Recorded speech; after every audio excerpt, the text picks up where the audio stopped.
ناظرین، ہالینڈ میں ناصرات الاحمدیہ نے جلسہ سیرت النبی صلی اللہ علیہ وآلہ وسلم کا انعقاد کیا۔ پیش کی جا رہی ہے اس پر مبنی ایک رپورٹ۔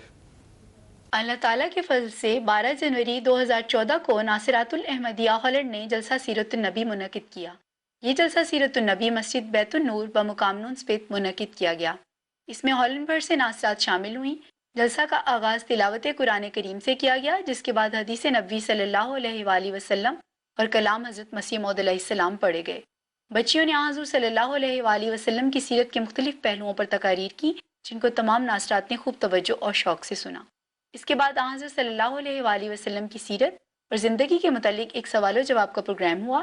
جلسہ کے اختتام پر تمام ناصرات نے ہلکے پھلکے ورزشی مقابلہ جات میں حصہ لیا۔ نیشنل صدر صاحبہ نے جلسے میں شامل ہونے والی ناصرات میں اسناد تقسیم کی اور اس پروگرام کا اختتام دعا کے ساتھ ہوا۔ آخر پر تمام ناصرات کو کھانا کھلایا گیا اور ناصرات نے صفائی اور وقار عمل میں حصہ لیا۔